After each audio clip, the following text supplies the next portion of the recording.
Nous allons commencer donc cette première séance, cette première table, je ne vais pas le dire en portugais, voix multiple de la bande dessinée en portugais. Et j'ai le plaisir, premièrement, de vous présenter donc les deux conférencières. Alice Jairinias, désolée pour la prononciation, et Sara Figueiredo Costa. Donc Alice est une artiste et une professeure. Donc elle est professeure de dessin et illustration à la faculté des beaux-arts de Lisbonne, l'université donc de Lisbonne. Donc elle a une triple activité, artiste, professeure et chercheuse. Et sa recherche porte sur les narratives graphiques liées au féminisme. Voilà. Donc je vais lui laisser la parole pour nous présenter son intervention, pour nous présenter sa conférence qui a comme titre « Les femmes en bande dessinée, dans la bande dessinée, en bande dessinée ». Voilà. D'accord. Merci beaucoup, Alice. Je vous laisse la parole. Merci. Bonjour à toutes et à tous. Bom dia a todos e a todas. Primeirement, je dois remercier. Bom, je vais parler em português. Agradeço o convite que me foi feito pelo Hugo e pela Ana Matilde Sousa e pela simpatia e hospitalidade que somos recebidas aqui na Universidade de Clermont-Auvergne, que não conhecia, e muito obrigada também por todo o projeto que estão a desenvolver no estudo e na divulgação da banda desenhada em português e em espanhol, não é? Nas línguas latinas. Eu tinha preparado uma apresentação em francês, mas dado que estamos num curso no Departamento de Estudo de Língua Portuguesa, resolvi falar em português, se bem que eu falo português de Portugal. Se vocês estão habituados ao vosso professor Daniel, certamente vão achar uma língua pouco que não conhecem. Portanto, se eu falar muito depressa, vocês podem me dizer le doucement, du calme, expliquez en français, s'il vous plaît. Alors, d'accord? Bon. Ana Matilde m'a invité, convidou-me porque eu, enquanto estudante de Belas Artes nos anos 80 em Lisboa, comecei o meu percurso artístico, digamos assim, enquanto estudante, a fazer e a produzir e a editar fanzines. Tínhamos um coletivo que foi muito curto, que durou um ano e meio, como estas coisas durante a juventude normalmente são, não é? Um bocadinho rápidas e acontece muita coisa. E tinham a editora chamava-se A Vaca que Veio do Espaço, que é La Vache, que é Venue dans l'Espace. Nós fizemos 4 fanzines diferentes. O mais conhecido, um dos principais, era a Facada Mortal, la comment dire, Coupe Mortelle, Joe Índio, et un autre Graf Popsin. Bon.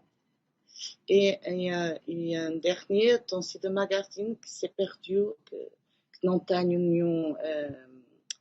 nenhum comigo, perdeu-se, não é? Não sabemos. Bom, mas o que era curioso nesta altura era que nós fazíamos os fanzines, mas ao mesmo tempo fazíamos exposições de arte na Associação de Estudantes das Belas Artes, na época, e também em pequenas galerias mais periféricas, ou que acolhiam este tipo de artistas, jovens artistas, não é? Ainda estudantes. E digamos que o fanzine era uma festa e era um motivo para fazer uma festa, reunir amigos, mostrar arte, que nós fazíamos para além da banda desenhada e da ilustração, e também vídeos de amigos, por exemplo. Portanto, era uma coisa muito multidisciplinar e muito da época, não é? Do entusiasmo dos anos 80, ainda próximos da Revolução dos Escravos, da Revolução des Oiers, em 74, e portanto nós éramos aquela geração que chegávamos éramos crianças no 25 de Abril, né, em 74, crescemos, chegámos à adolescência, entramos na universidade, passado 13 anos, ou 12 anos do 25 de Abril, e estava tudo por fazer. A sensação era que havia um país por fazer da área, sobretudo da cultura, mas desde a moda ao design, enfim, também comportamentos sociais, modos de pensar, modos de viver. Portanto, era um país em plena ebulição, digamos assim. Era uma coisa muito intensa nesta época. E refletia-se também, então, no que se fazia nas belas artes. Aqui é a Facada Mortal. Este coletivo, que era eu, o João Fonte Santa e o Zé da Fonseca, que éramos todos estudantes, mas que não vivíamos em Lisboa, tínhamos vindo de outras cidades para estudar, e era uma maneira de nós descobrirmos a cidade, por um lado, e também estávamos muito ancorados na filosofia do do it yourself, ligado ao movimento punk, e portanto tínhamos esta energia, esta capacidade de nos organizarmos, porque com outros amigos que eram nossos colaboradores, mas também de termos todo o controle, não é? Do fanzine, que é isso que caracteriza o fanzine, seja ele de que temática ou área for, que é este espaço de liberdade e esta capacidade de nós gerirmos todas as etapas da edição, desde a conceptualização, o convidar, depois o produzir e a divulgação, não é? Digamos que temos nas nossas mãos e fora do sistema instituído todos os processos, não é? Similares a uma edição comercial. E era isso que nos interessava explorar e era isso que nos dava, de alguma maneira, um certo gozo.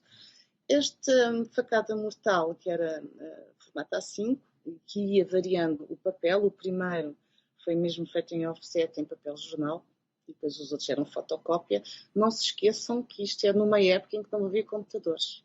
Isto era tudo feito em papel, com fita cola, com guache. Punhamos o guache sobre a fita cola para não se ver aquelas linhas da fotocopiadora, não sei se estou a fazer entender. Portanto, isto era tudo assim um universo fantástico e muito diferente do que é fazer fanzines atualmente. Diferente. Nós não tínhamos nenhuma temática, tínhamos sempre algumas rúbricas, havia sempre alguém que fazia o editorial, havia sempre amigos diferentes. Nós os três fazíamos sempre uma banda desenhada, mas depois convidávamos sempre outros amigos a colaborar. Tínhamos também sempre o editorial, tínhamos um cadáver ex-key, que é o cadáver esquisito, o ex-key dos surrealistas, né, da herança, da escrita e também do desenho, a vinda do dadaísmo e do surrealismo. E, enfim, era uma maneira de nós nos divertirmos e os temas eram normalmente sobre a cidade e sobre a noite e sobre amores e sobre a descoberta de nós próprios. Tivemos um número, que era dedicado aos Açores, porque as nossas amigas ou nossos colaboradores eram açorianos e nós fomos aos Açores em 87, que os Açores ainda são uma maravilha natural, muito especial, muito diferente da Madeira, para quem conhece a Madeira. E então imaginem o que é isto em 87, não é? Era Portugal da minha infância dos anos 60, era assim uma viagem ao passado, e dedicámos um número aos Açores. Eu fiz uma história sobre o mito das 7 cidades, não é? Da Atlântica perdida, muito ligada também à história da banda desenhada. e foi o único número temático. Depois, como tudo, enquanto nós somos jovens e estudantes de Belas Artes, entre a Facada Mortal aparecia o Joínio, que era alguns aspectos das maquetes. Tínhamos também, da Facada Mortal, também tínhamos uma rúbrica que está aqui um texto manuscrito, e foi onde eu fiz as minhas primeiras ilustrações. Eu normalmente, na minha biografia, digo que comecei a ilustrar no final de 89 com o Jornal Combate, que era um jornal ligado ao PSR, que hoje faz parte de quem conhece a política portuguesa do que é chamado Bloco de Esquerda, e que foi um jornal muito importante na questão do arranque da ilustração nos finais dos anos 80, porque o diretor ou o designer que fazia o jornal depois passou pelos jornais mais importantes do país, o Independente e o Público, e criou uma série de jovens ilustradores ligados à banda desenhada e que seguiram o percurso com ele, mas é mentira. Eu comecei a fazer ilustração para a Facada Mortal. E aqui esclareço já, aproveito de estar aqui esclarecido. O Joíndio era mais um bibelô, assim, um docinho que nós fazíamos, porque era muito especial, porque era um A8, se é começar, e tinha esta particularidade de ter capa a cores, porque isto era tudo fotocópias, e as fotocópias a cores eram muito caras, e era tudo feito por nós, não é? Grafado, etc.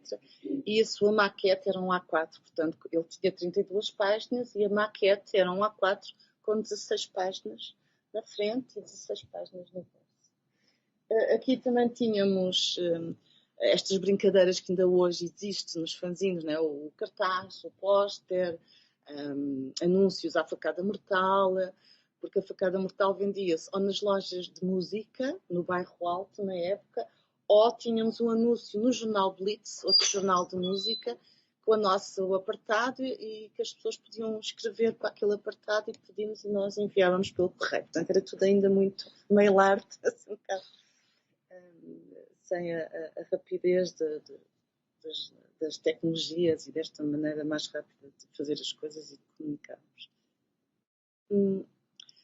Depois houve 6 números, 5 números, digamos, do final, nos anos 80, e depois houve o último, este Joíndio, foi feito para a Bienal Off, que era uma Bienal de jovens artistas, jovens de gente créateur de l'Europe e de la Méditerranée, os jovens criadores da Europa e do Mediterrâneo, e que fizeram uma Bienal Off e que pediram-nos para fazermos um Joíndio. Isto é em 1994. Portanto, digamos que é um número extra que teve integrado numa exposição de jovens criadores da Europa e do Mediterrâneo.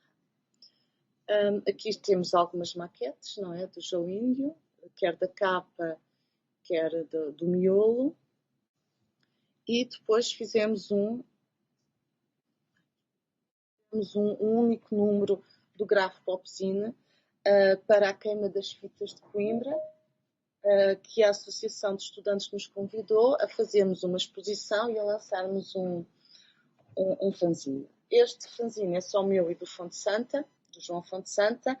É um dépliant, um desdobrável, em A1, portanto ele fica de formato grande A1, e tem uma particularidade que é o desenho, e a história não é história, é um bocadinho automático, vai saindo ao calhas.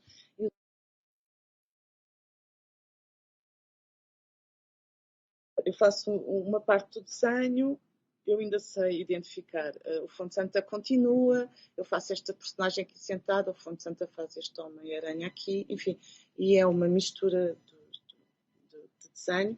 E na outra parte, digamos que as vinhetas é que separam o que é de um e o que é do outro. E como sabem, o outro fanzine que nós fizemos desapareceu. Eu não guardei, o Fonte Santa não guardou, e acho que deve estar na coleção do Geraldo Gelino, que foi agora entregue no espólio à Amadora, não é? E ainda não fui à procura se está lá o Tom Sida Magazine, porque nós éramos aquela geração que levámos com o impacto da epidemia da SIDA, não é? Agora levamos com o Covid. mas nós antes já tínhamos levado com a epidemia, com o terror da SIDA, que não nos podemos esquecer também desse detalhe. Bom, depois, eu do fundo dediquei-me mais, entretanto, à ilustração, em 2000, e entretanto também já faço pouca ilustração, e digamos que como o meu trabalho sempre foi muito multidisciplinar, e eu ilustrei para o Independente e para o Jornal Público, 2 jornais, um ainda existe, outro já não existe. Tive alguma visibilidade no país, mas ao mesmo tempo que estava em força ou que publicava semanalmente na imprensa portuguesa, fiz a minha primeira exposição individual no meio artístico, na Zé dos Bois, a ZDB em Lisboa, que era uma das primeiras associações de artistas, e este movimento que houve também na banda desenhada em França e na Europa, que é organizações informais de artistas, de alguma maneira, escapam ao sistema institucional e constroem a sua carreira fora do mercado e fora dos olhares, digamos assim, desde dos curadores ou das galerias, não é? Que atualmente essas associações ou esses espaços ditos alternativos ou informais, não é, de artísticos, estão completamente dentro do sistema, ou o sistema assimilou-os, não é? Mas isso faz parte, não é, da história, e acho que é um bocadinho transversal ao mundo. E devido a esse meu lado, o meu interesse pelo feminismo, eu depois fiz um mestrado a partir das feministas lá de Ferrance, as estudantes feministas francesas, sobretudo da Lucie Garret, cruzadas com artistas norte-americanas e com o meu próprio trabalho, as artistas feministas dos anos 70, que me interessavam, e fiz um doutoramento sobre autobiografias visuais, onde voltei a focar-me em casos de estudos de artistas feministas ou ligados ao movimento feminista dos anos 70, e é por isso que em 2019 Ana Cristina Cachola, que é uma curadora e feminista que começou a fazer parte do coletivo Estrela Decadente, me convidou ela e o Xavier Almeida, para fazer parte de uma rúbrica na Estrela Decadente que estava a precisar, iam mudar a edição, iam fazer mudar os colaboradores,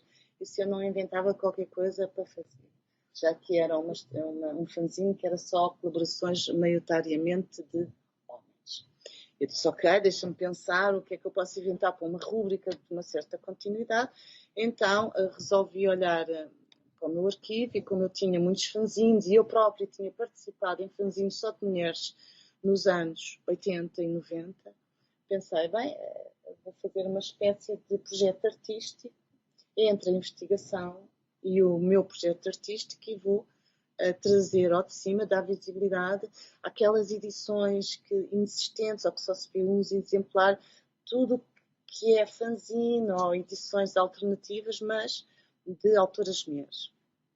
E digamos que isso é o meu mote para esta rúbrica, cujo logotipo, e é por isso que está aqui, é uma Sheila Najib, que muita gente não sabe o que é. E as Sheila Najib são figuras escultóricas medievais que desapareceram dos livros de história da arte, aqui dos países católicos, do catolicismo, sobretudo da França, porque acho que se iniciou em França, mas agora só há representações na Irlanda e em algumas partes do Reino Unido, e que é esta, que é uma das mais conhecidas nesta igreja, que é em Inglaterra, e que eu achei muito curioso, e que os historiadores, ainda há algumas versões sobre estas figuras que em princípio eram relacionadas com os mitos mais antigos da mãe natureza, mas era mostrar a vagina, não é, de poder, como uma força de poder para afastar o mal, ou há outros que fazem a leitura de que é já para mostrar toda a questão do poder e da sexualidade e, digamos, de algum pudor em relação à questão do corpo feminino e da representação da mulher. Enfim, eu prefiro a primeira versão desta interpretação do que são as Sheilas Najib. Então, a minha Sheila Najib sai nesta revista, que é longa, a revista fanzine, que é a revista Decadente do coletivo Estrela Decadente, que é um coletivo que faz também concertos, eventos, som, não é? Que tem um ensemble decadente. E começa assim, comecei por mim, não é? Comecei pelo João Índio e mostrei as páginas particulares do João Índio. Depois fui à procura do que é que se publicava. Isto não tem uma ordem cronológica. Vai saindo coisas do passado, do presente, coisas mais próximas, mais distantes. E a seguir faço sobre a Cecília Silveira, que é uma brasileira que está a fazer doutoramento em banda desenhada na Nova e que tem uma editora chamada Sapata Press, que é eu explico o que é, não é? Que é um projeto editorial feminista, interseccional e transsexual, etc., de fanzines. E, portanto, publica autoras brasileiras, como a Aline Lemos, e publicou-me também uma coisa minha, e é uma editora muito curiosa e inédita em Portugal, não é? Para já, pela sua transgressão, pela sua ironia do título, não é? Que é sapata, portanto, ela confronta-nos com as palavras negativas ao sentido pejorativo que as lésbicas têm, não é? Ou tiveram durante muito tempo na língua portuguesa e também no Brasil, que é esta coisa da sapatona, da sapata. Então, comecei por ela em lhe dar destaque, porque achei que é um projeto editorial à margem importante. Depois comecei por autoras mais da minha geração, como a Ana Cortesão, uma autora extraordinária que deixou de fazer banda desenhada, mas tem livros publicados. Tem uma coletânea, que é uma coletânea das histórias que ela foi publicando nos fanzines, que é esta, A Minha Vida é um Esgoto, que é uma pena a Ana ter-se afastado do mundo da BD, porque ela dizia que estava farta dos homens da banda desenhada. E depois houve alguns casos em que ela chateou-se mesmo com alguma coisa, ficaram com alguns originais, penso eu, e ela, arquiteta, disse: vou à minha vida, e nunca mais fez nada, e tenho imensa pena que a Ana tenha desaparecido, não é? Porque desaparecido não é como eu já não faço, mas conheço e vou aparecendo e vou fazendo, mas a Ana desapareceu mesmo e tenho imensa pena que a Ana tenha desaparecido. A seguir tenho uma coletânea já de gente mais nova, da Eta Moeda, Ana Matilde Souza, ligados, que fizeram esta coletânea com 4 ou 5 autoras, publicado pela Silicon Carne, uma editora importante portuguesa dentro do panorama editorial português, com 4 histórias, as 4 Cavaleiras do Apocalipse, não é? E que há uma versão disto em masculino, não há? Não há? Pronto, ok. Eu, claro, que só fiz a anterior. Depois, continuando a minha pesquisa, eu nos anos 90, eu esqueci-me do nome dele, mas era o editor que era da Povo, como é que ele chama? O Rio Brito, publicou isto, obrigada. Publicou este fanzine que saiu dois números, que Azul BD3, dedicado só à banda desenhada, feita por autoras mulheres, mas não era só portuguesas, juntava autoras portuguesas com norte-americanas, canadianas, alemãs, a Anke Fossenberg, a Julie Doucet, só para citar aquelas mais conhecidas, a Roberta Gregory, que eu adoro, a Roberta Gregory, aquelas histórias da Roberta Gregory, e fizeram 2 números, onde eu colaborei com a Ana Cortesão, cá está as nossas ligações, e isto é em 95. Depois tenho uma coisa muito especial, que é o Olho de Gaja, gosto muito deste título, Olho de Gaja, que foi feito pelas tais nossas amigas que colaboravam connosco na Facada Mortal, as Sorianas, a Teresa, a Teté, que ela e outra amiga madeirense fizeram um único fanzine chamado Olho de Gaja, que saiu com 25 exemplares. E quando souberam que eu estava a fazer isto, a Teresa entrou em contato comigo, ou foi a Filipa Valadares, a nossa editora e livreira especial de arte e também que se interessa por este tipo de publicações, que me disse: olha que a Teresa fez e tal. Então entramos em contato, porque ela não vive em Portugal, e eu fiz então uma história desta Olho de Gaja, que só saiu 25 exemplares em 1988 nas Belas Artes de Lisboa. Seguir tenho uma coisa mais recente, está aqui a Nódoa Negra, não é? Feito, coordenado pela Sara. Não? Não, eu escrevi. Tu escreveste o texto? Com o texto. Sim, com o texto. Mas, não foste coordenado pela delay. Ok, está bem, pronto, ok. Mas sim, mas eu gostei bastante. O texto é bastante. Nada. E é também é resultado, não é? De um concurso, toma lá 500 paus e faz lá uma BD, de Marcos Barrajota, da Chile com carne.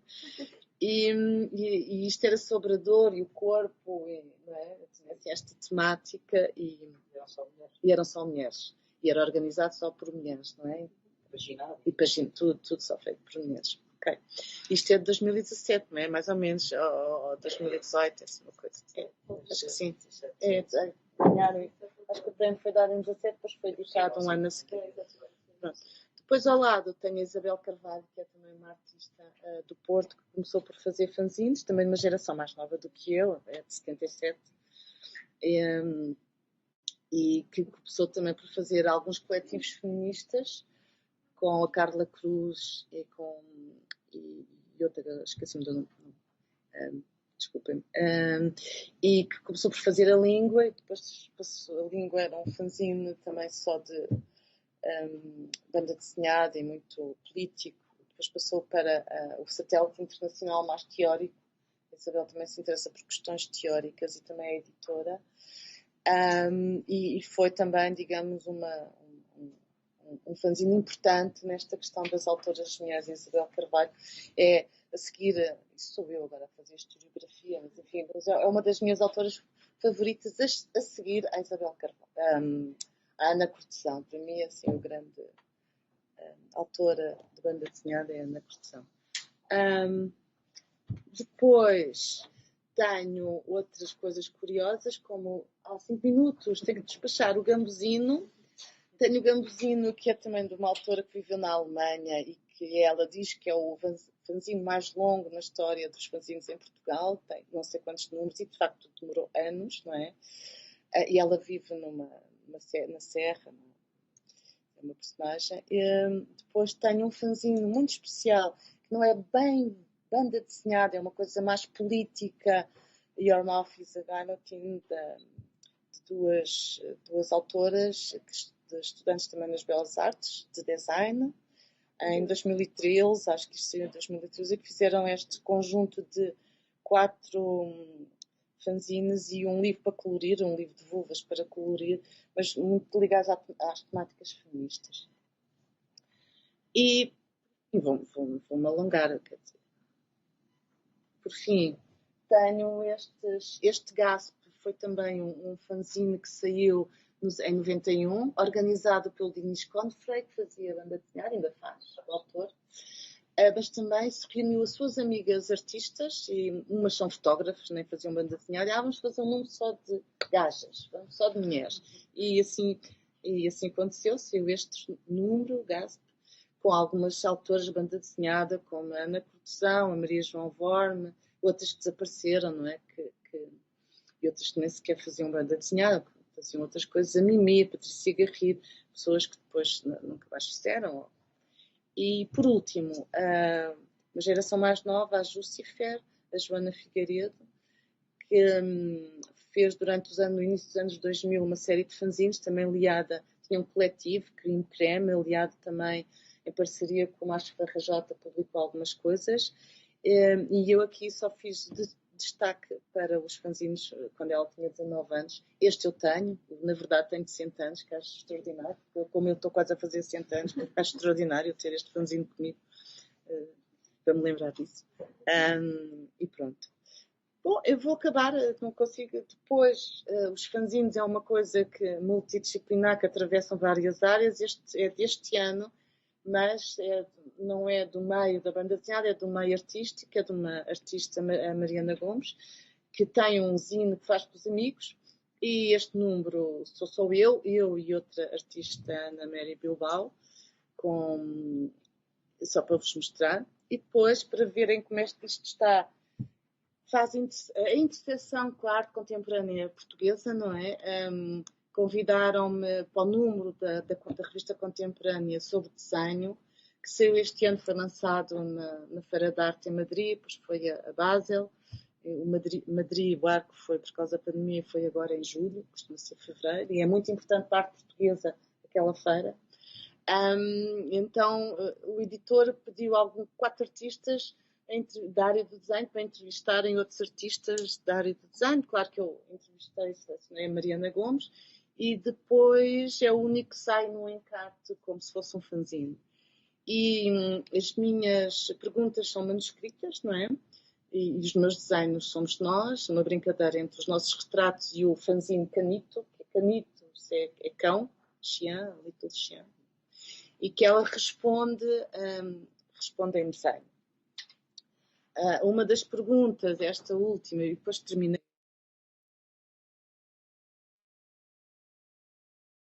e artísticas do século XX, e a Mariana responde assim, não é? Que eu acho que é uma bela resposta.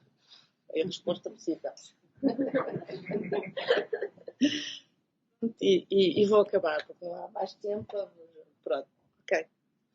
Obrigada.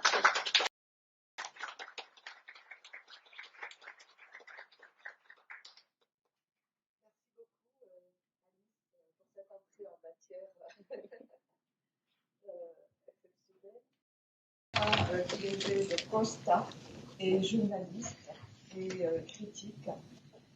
Donc, elle est journaliste culturelle. Elle est journaliste culturelle et ses articles portent, ses critiques portent sur la littérature en général et la bande dessinée et l'illustration en particulier. Elle est également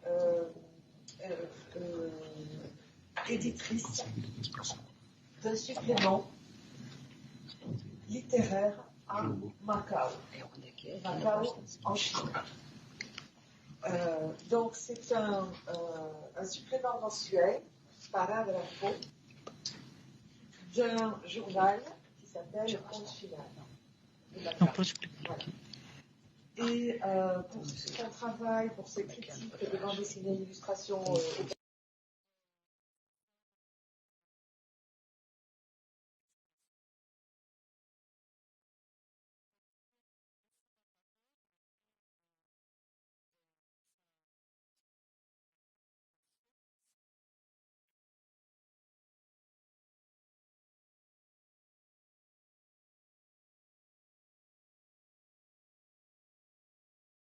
portugaise à l'aube du XXIe siècle. Só uma questão. Problème technique. Sim, exatamente. Como são desenhos diferentes, teremos que passar então de um para outro, mas é só você clicar, abrir o segundo, não é? E indo abrindo no ritmo que quiser.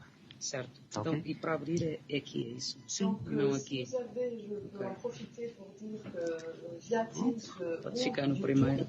vous pouvez laisser des questions, des commentaires qui seront traités au moment du débat. Duplo clique. Vers 10h30. E aumenta. Ok. Vous êtes en place? Oui, je crois que oui. Merci beaucoup. Merci d'avoir accepté notre invitation. Celle de Anna et Mathilde et Hugo. Et je te laisse la parole. Merci beaucoup pour l'invitation. Je vais aussi parler au portugais parce que mon français c'est un peu oublié. Então, bom, esta ideia da banda desenhada das migalhas, isto é um trocadilho com, eu não sei se em França também há a história, sim, pronto, das migalhas que ficam para marcar o caminho, e a minha ideia era um pouco olhar para a banda desenhada portuguesa no século XXI, portanto nestes 21 anos que temos de século, perceber um pouco o que é que está a acontecer em termos artísticos e criativos, mas percebendo que aquilo que está a acontecer tem muito que ver com o que está a acontecer também em termos editoriais e em termos sociais, em termos do modo como as pessoas se organizam para publicar e para distribuir as publicações que fazem.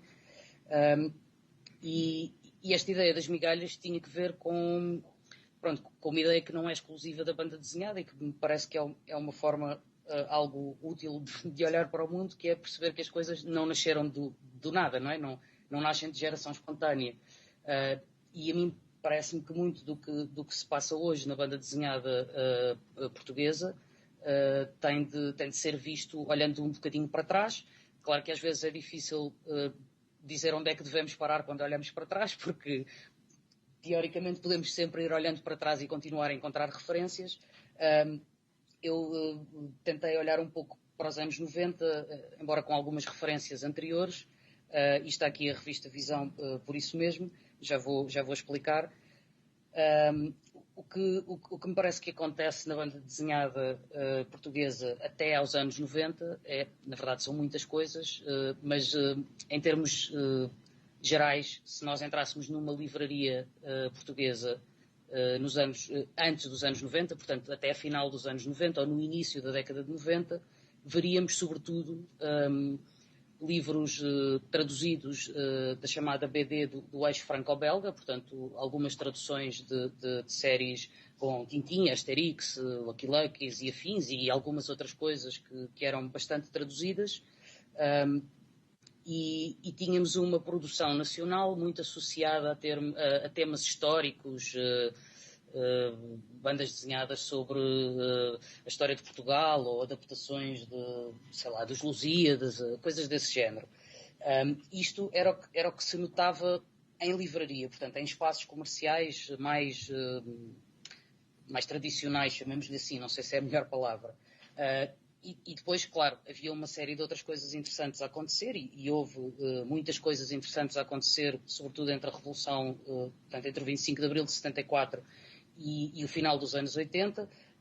Vou saltar a parte de que a Alice já falou, porque, pronto, ainda para mais ela viveu isso e, portanto, falou de uma forma muito mais interessante. Já ficámos um pouco com o panorama de algumas coisas que se passaram nos anos 80, não é? O coletivo da Vaca que Veio do Espaço, a Ana Cortesão, que de facto era uma autora extraordinária e que, pronto, infelizmente deixou de publicar.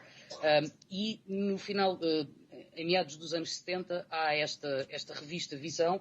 Isto não é uma capa da revista original, isto é uma antologia que saiu há poucos anos, editada pela Chile com Carne, que foi aos arquivos da revista Visão. A revista Visão foi publicada entre 75 e 76 e foi um espaço muito ligado a essa explosão de tudo, nomeadamente da criatividade e da liberdade a seguir à Revolução dos Cravos, e foi um espaço onde muitos autores experimentaram uma linguagem, uma forma de desenhar, uma forma de narrar, utilizando texto e imagem que não era de todo frequente em Portugal. Pronto, a capa já dá um bocadinho ideia de algum tom meio psicadélico que se notava em algumas histórias, não necessariamente em todas, e a revista Visão, de facto, é um marco muito importante na banda desenhada portuguesa, e eu acho que é um marco importante para percebermos o que ainda hoje se está a fazer na banda desenhada portuguesa. Portanto, é uma referência que vale a pena ter em conta. A revista já só se encontra em bibliotecas. Essa parte, algumas coisas vão sendo guardadas e, portanto, essa memória documental é preservada, mas é o único sítio onde é possível conhecer estas histórias da revista Visão. E, pronto, agora este livro mais recente é uma antologia, tem algumas histórias muito escolhidas e permite ter esse, assim, um cheirinho do que era a revista Visão. Pronto, isto para arrumar de uma forma obviamente muito breve e muito simplista aquilo que vai acontecendo até aos anos 90, e para me focar nos anos 90, onde de facto acontecem uma série de coisas na banda desenhada portuguesa que continuam hoje a ter os seus reflexos com alguns acidentes pelo meio. O que acontece talvez de mais importante nos anos 90 em Portugal em relação à banda desenhada é uma mudança de percepção ligeira, mas ainda assim relevante. Ou seja, para um público um bocadinho maior do que aquele que circulava nos coletivos, que fazia os fanzines, que andava pelas belas artes. Portanto, para um público um pouco mais vasto, começa a surgir a ideia de que a banda desenhada não é só uma linguagem para os miúdos, para as crianças, não é uma linguagem simplista, não tem de ser uma linguagem usada apenas para o entretenimento. E essa mudança de percepção social é muito relevante, embora ela não seja total. Creio que é ela que permite que comecemos a ter nas exposições de banda desenhada, nos lançamentos de livros na década de 90, um público que não era um público ligado às artes plásticas, às artes visuais, que não era um público ligado ao fazer da banda desenhada, mas que de repente começa a frequentar esses espaços e a interessar-se por aquilo que se mostrava, pronto, e a descobrir autores. Eu posso dizer que eu próprio fiz parte desse público de certa forma, embora eu já lesse banda desenhada antes, desde miúda, mas de repente houve uma série de autores portugueses e sobretudo estrangeiros que eu conhecia sim. E eu tanto ia ver uma exposição de banda desenhada como podia ir ao cinema ou uma livraria. Portanto, não era aquele público especializado ou fã. Era um público um bocadinho mais vasto. Pronto. Essa mudança de percepção depois vai ser acompanhada de uma série de marcos relevantes para a banda desenhada portuguesa. O Festival de Banda Desenhada da Amadora. Aconteceu alguma coisa? Sim. Ok. A parte tecnológica não... Bom, o Festival de Banda Desenhada da Amadora,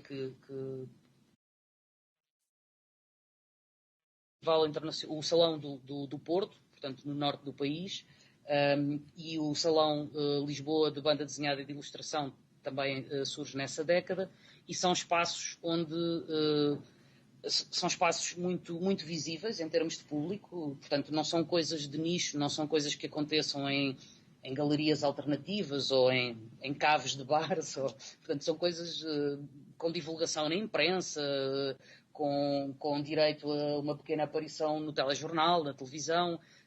E de repente há um público mais vasto que começa a conhecer essas coisas e a perceber que a banda desenhada é uma linguagem como outra qualquer, como ao cinema pode ser, com a qual se podem fazer infinitas coisas muito diferentes.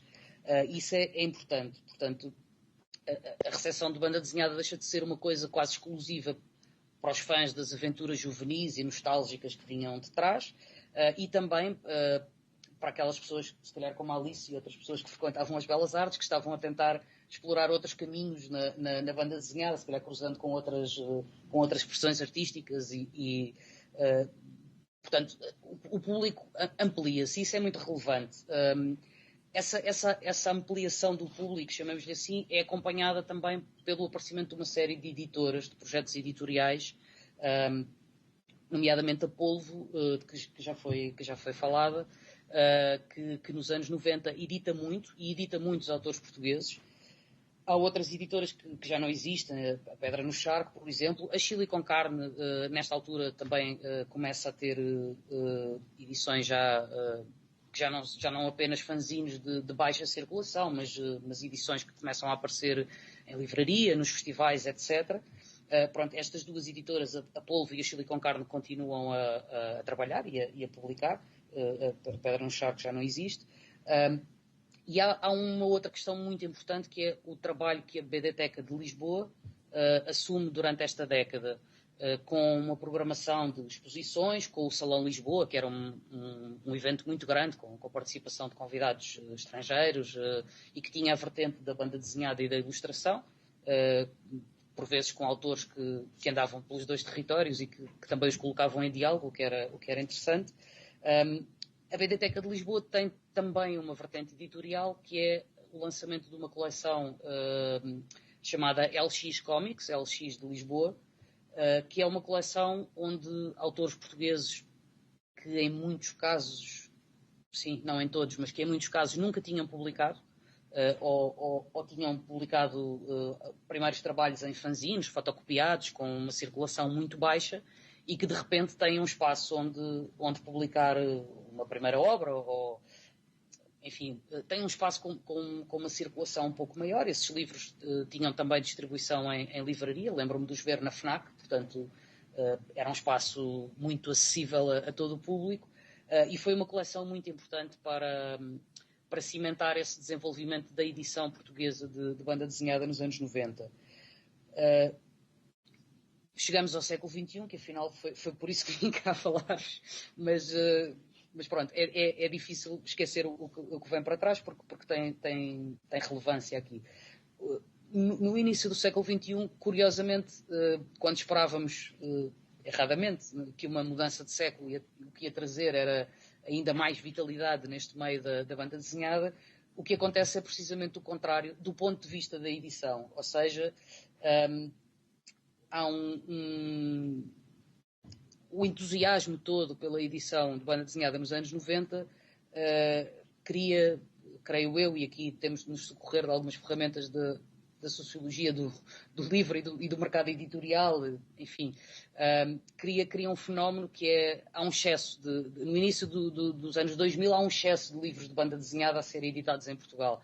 Porquê é que eu estou a falar em excesso? Não é porque livros de banda desenhada sejam demais, como de qualquer outra área.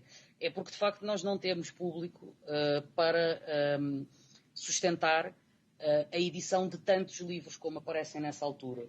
E as livrarias que também não estavam assim tão preparadas para ter secções de banda desenhada que não fossem escondidas ou que não tivessem a etiqueta de infantil, juvenil, de repente têm de lidar com um volume enorme de livros, portanto há uma inundação do mercado e não há nem público, nem capacidade económica para escoar todos esses livros que são publicados. E isto é relevante, claro, não é? Porque se temos isto virá da economia, não é a minha especialidade, mas se temos um mercado saturado e se não há gente suficiente a assegurar a compra, há um problema, pronto.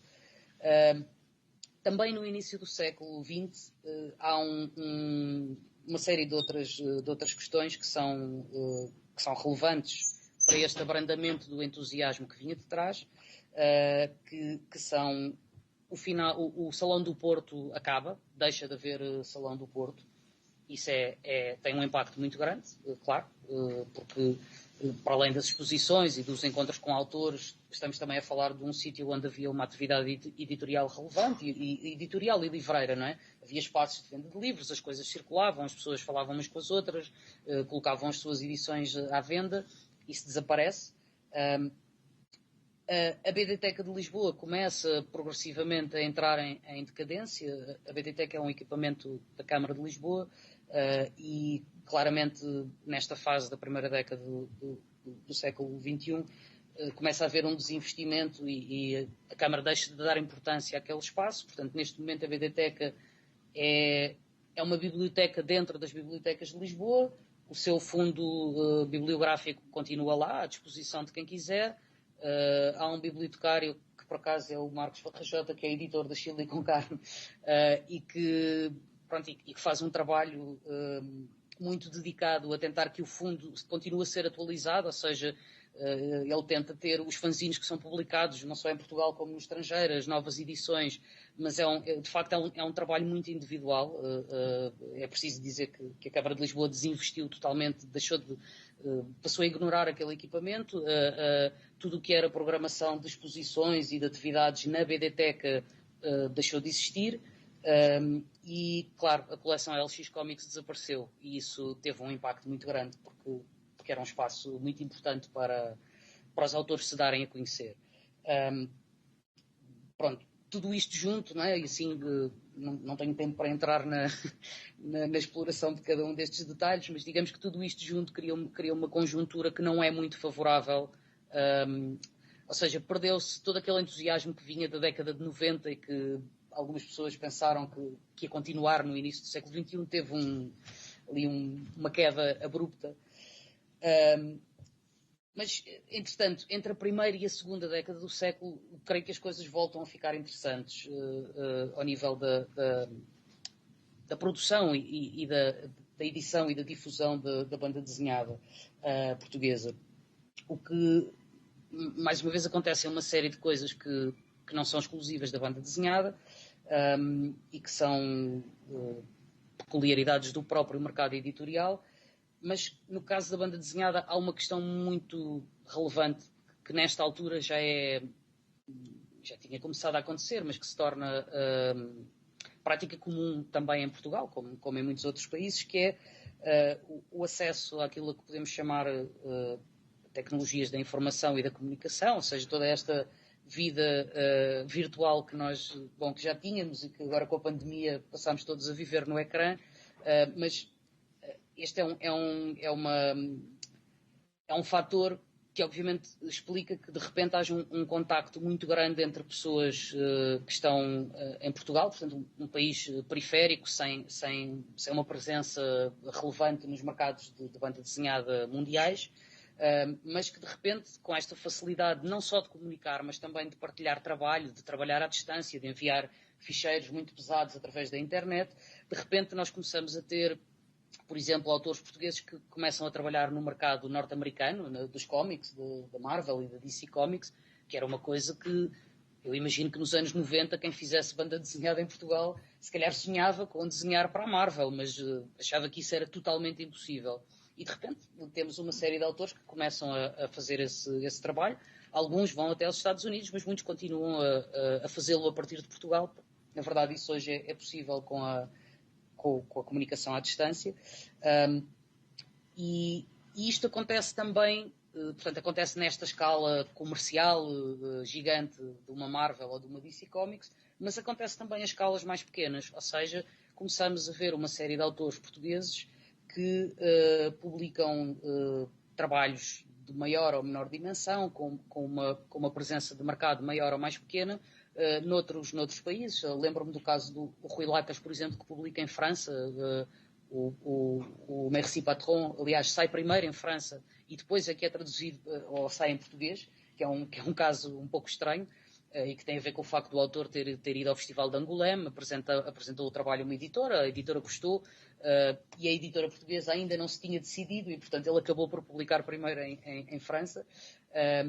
Mas estou-me a lembrar, por exemplo, lembro-me do André Lemos, que publicou um trabalho há uns anos num fanzine russo.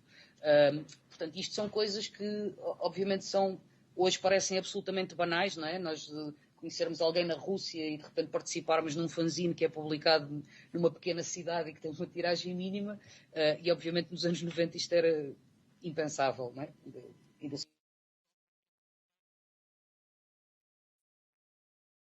Distância era impensável. Há um outro dado relevante também para a edição portuguesa, mas sobretudo para a circulação de trabalhos de banda desenhada e também para o incentivo ao aparecimento não é o aparecimento de novos artistas, mas a criação de espaços para que pessoas que não tenham de publicar publiquem, que é a criação do Festival de Banda Desenhada de Beja, que é uma cidade no sul de Portugal, no Alentejo. É um festival que começa de uma forma muito modesta, também muito por dedicação de uma ou duas pessoas que convencem a Câmara Municipal que é importante fazer um festival de banda desenhada, e na verdade cria-se ali um espaço muito interessante de diálogo entre autores, editores, livreiros, distribuidores, muita gente ligada à banda desenhada que durante uns dias migra para o sul e aproveita os autores estrangeiros que também vão até lá, muitos deles de França têm estado lá todos os anos, criando uma vez mais estas sinergias todas que permitem que novos projetos editoriais vão aparecendo. Outra questão muito relevante também de fora da banda desenhada é, e que no início do século XXI se torna banal, é o facto de passarmos a ter um acesso muito fácil às tecnologias associadas à própria edição. Ou seja, de repente, alguém sem uma grande formação técnica, sem precisar de saber como é que se imprime um livro, de repente passa a ter acesso a essa tecnologia, nomeadamente com a generalização da edição digital. Ou seja, para imprimir um livro já não é preciso saber ir à gráfica, discutir com o operário da máquina, a forma como as cores no offset se sobrepõem, isso já não é necessário.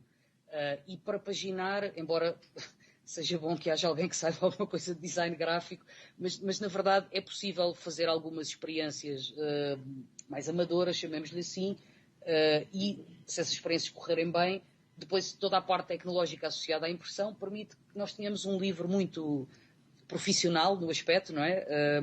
Sem que haja de facto uma casa editora, uma máquina muito pesada, pronto, tudo aquilo que implica termos uma editora a funcionar, e de repente isso torna-se acessível a uma série de pessoas.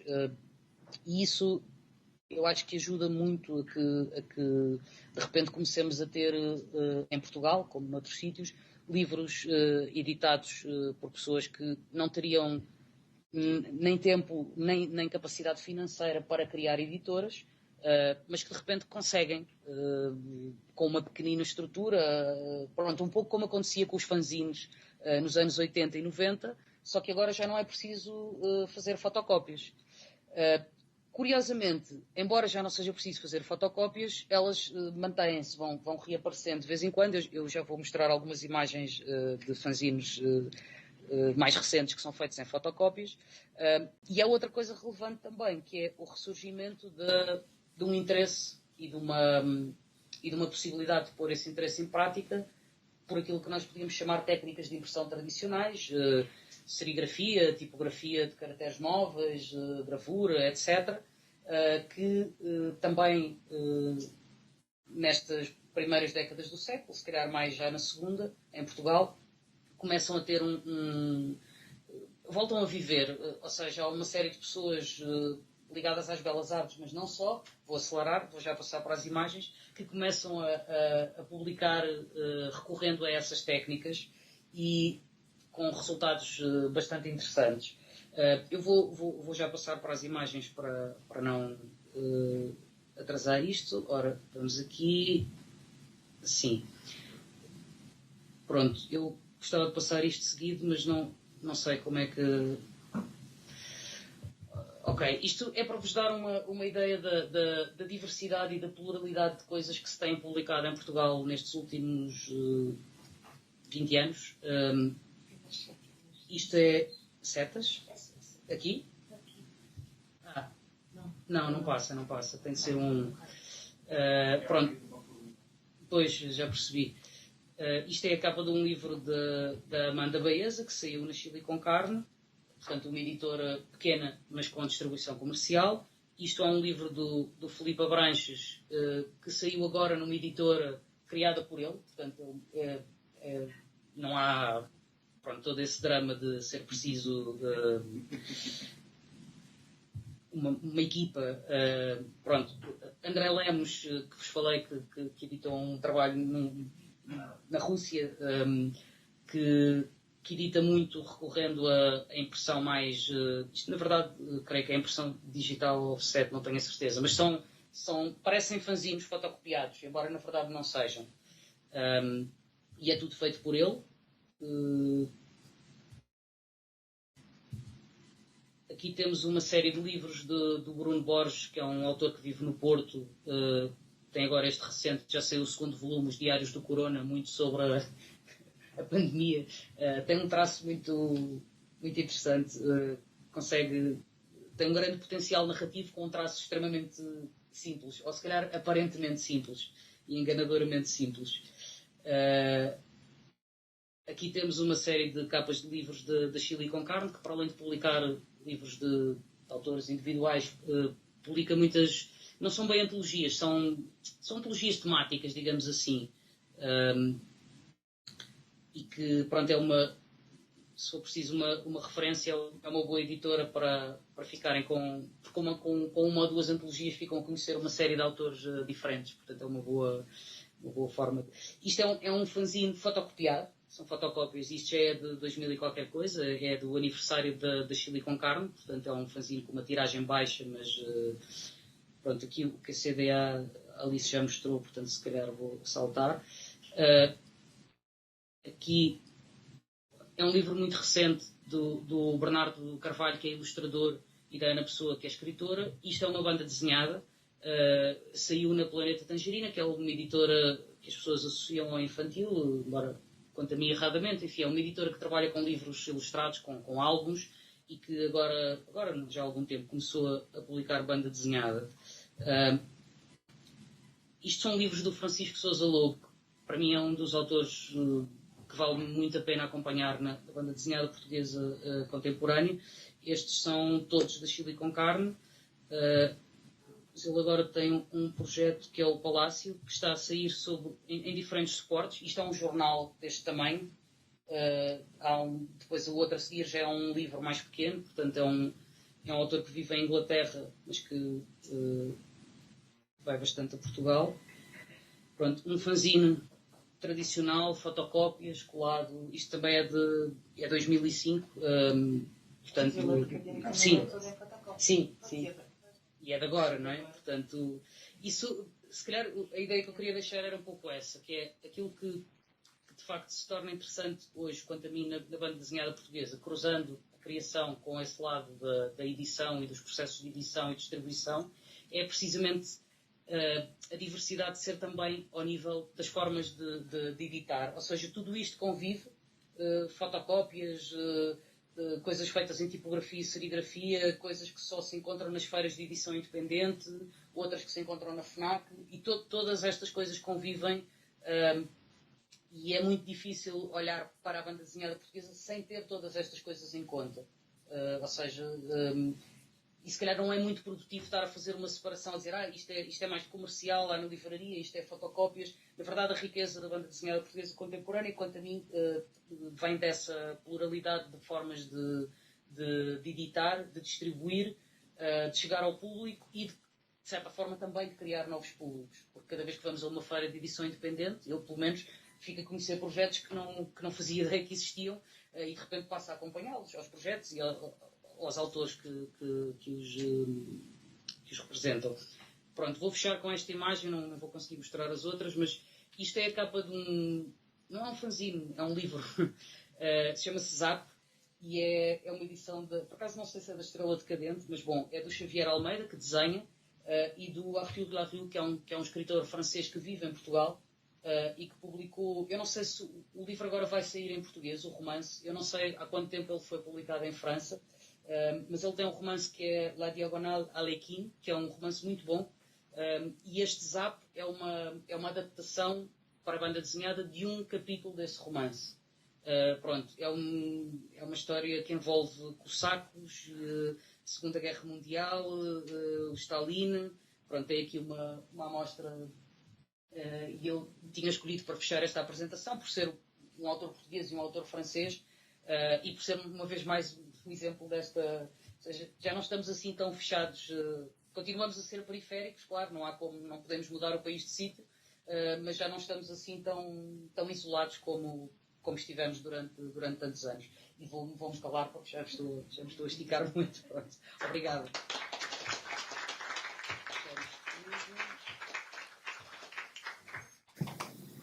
Très bien. Merci beaucoup, Sarah. Donc, deux conférences qui se complètent. Hein, une est beaucoup plus panoramique et la première plus centrée sur l'expérience de l'artiste et du panorama aussi du fanzina. Alors, peut-être qu'on peut regarder s'il y a des questions YouTube. Je ne sais pas si vous arrivez à... Por enquanto, on a peu de commentaires. Bonjour, merci. Mas eu tenho algumas questões, se me permitirem eu começar. Muitíssimo obrigado pelas duas comunicações. Foram comunicações complementares, realmente, não é? Tivemos um zoom e uma saída. E eu fiquei pensando na primeira apresentação, Alice, como os anos 80 estava quase que reproduzindo certos gestos como a geração da cá, do próprio emprego, não é? Dos anos 60. Como se a abertura pós-74 voltasse, de uma certa forma, numa luta próxima daquela guerra pela liberdade. Como se tivesse uma necessidade do país voltar, uma continuação. como foi para a geração de vocês a recepção dessa produção passada? Bem, olha, foi, de alguma maneira foi importante, mas eu penso, dada ainda alguma proximidade, não foi a mais marcante essa experiência do grupo que viveu em Paris e dos artistas dançantes. Mas para a minha geração e para o João Fonte Santa e muita gente que nas Belas Artes naquela altura fazia banda desenhada como protesto, como uma ação de ruptura com o academismo, o que curiosamente atualmente nas Belas Artes isso não se passa, porque há muitas disciplinas opcionais que na minha altura, nos anos 80, enquanto estudante, era impensável existir. Há imensas disciplinas e ofertas nas várias licenciaturas, quer de ilustração, quer de banda desenhada. E muitas dessas aulas são dadas por autores de banda desenhada, ilustradores convidados. Agora mudou, não é? Não sei se tem a ver, se isto poderá estar cruzado com um revivalismo ou com uma nova, não é revivalismo, mas um crescente interesse na edição, esta questão não sei, da formação, que está bastante diferente. Mas no meu tempo, o que foi marcante para mim foi os Bazooka, produções francesas, que fizeram uma enorme exposição em Lisboa, no Metro e no Instituto Franco-Português, com o Kiki Picasso, o Louis Arsène e a Olivia Clavel, que a Olivia Clavel, como mulher de punk, era uma heroína, um bocadinho mais velha que eu. Mas foi isso, os Bazooka, foi essa versão de uma BD francesa, sem ser a BD da linha clara do Portugal, ou franco-belga, ou outra coisa mais reativa, mais intensa, mais graficamente de ruptura, diria eu, não é? Que me interessou. Portanto, digamos que parte da minha geração foi marcada, não por esses nossos autores portugueses, mas curiosamente por ter havido esta exposição em 85, penso eu, em Lisboa. Foi uma coisa que nos marcou. A senhora apresentou uma das literaturas, de um colega que fez imagens de Bruno Borges. Bruno Borges, Sim. não é? Sim. Que faz muito pensar a geração dos anos 60, no caso de pensando dos desenhos do escritor da Anna Arthur. Sim. Não é? Sim, o Bruno Borges, em termos de banda desenhada, eu sei que ele faz outras coisas, que ele pinta também, eu já vi alguns quadros dele, mas não é uma obra que conheço bem a banda desenhada, porque essa acompanho muito de perto, e de facto ele tem um traço que parece simples, não é? Há ali um jogo com as formas geométricas para compor a figura humana, há um traço que às vezes quase podíamos, assim, uma leitura mais distraída, associar a um traço infantil. O movimento é muito dado por essas figuras geométricas que de repente se espalham, às vezes de forma desajeitada, o modo como as figuras se movem, mas que é um traço cheio de leituras e de significados. E este último trabalho dele, Os Diários do Corona, de facto são diários que, portanto, são pequenas pranchas normalmente 2 e 4 vinhetas, muitas vezes, que ele foi fazendo diariamente, ou quase diariamente, durante o confinamento, e que, ao contrário do que se possa pensar, não são nada uma coisa virada para dentro e para... Claro que há apontamentos sobre o que se está a passar em casa, ele com os miúdos, toda a situação, mas, na verdade, tem muita reflexão sobre aquilo que se está a passar no país, sobre o modo como, por exemplo, os trabalhadores precários, que será o caso dele também, como de tanta gente, viveram o confinamento, a questão de haver ou não apoios para a cultura. Enfim, há uma série de referências a partir das coisas que o personagem lê nos jornais e ouve nos noticiários, e que eu creio que são um instrumento importante para um dia mais tarde, quando olharmos para o período do confinamento, será importante ler os Diários do Corona para pensarmos um bocadinho sobre isso também socialmente. E até na questão econômica, a queda do começo dos anos 2000 é anterior à crise econômica. Sim, embora, em Portugal nós temos sempre um pouco a ideia que estamos sempre em crise económica, não é? Mas sim, é anterior à crise económica, é anterior aos anos da Troika. Na verdade, eu acho que o que acontece é isso, há uma inundação do mercado. É uma coisa semelhante ao que vai acontecer um pouco depois, aí já apanhando a crise económica, com os livros em geral, não só com a banda desenhada, que é ali um período em que de repente as editoras publicam imenso. Há uma altura que saem perto de 40 livros por dia em Portugal, novos títulos. E isto é um delírio, nós não temos leitores para... Isso não existe, não é? Os nossos níveis de leitura não correspondem a essa ilusão que as editoras criaram. E, portanto, o mercado foi saturado e não havia como escoar. E o que aconteceu com a banda desenhada no início do século foi isso, à escala mais pequena do que é a banda desenhada, do que é o público leitor de banda desenhada, mas foi a mesma coisa. Portanto, é anterior à crise económica, sim. E essa inundação era de grandes editoras ou não? Era realmente uma diversidade? De banda desenhada?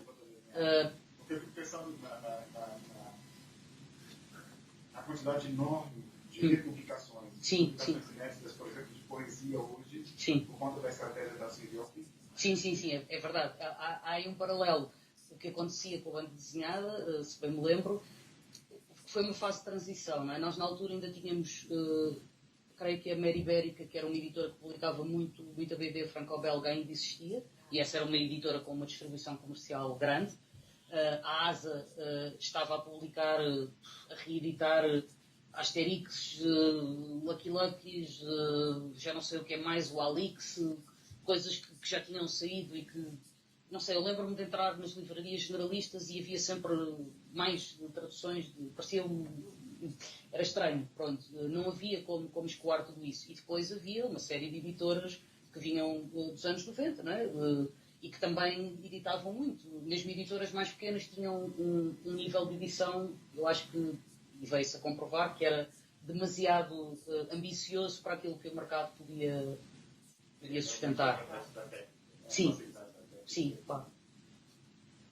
Alors, est-ce qu'il y a des questions Je pense que nous allons prendre une petite pause. Moi, j'aurai des questions, mais je pense que... parce que je vois évidemment des... Pardon. Je vois évidemment...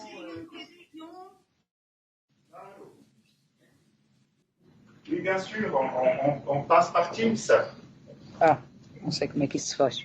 Allez-y. Hop, on arrive.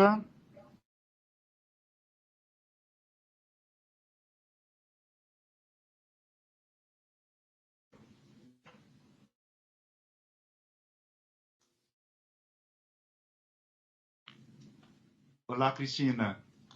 Olá. Sim, Olá. estamos a ver. Bonjour à tout le monde, à Clermont et ailleurs. Bom dia a todos em Clermont e onde estiverem.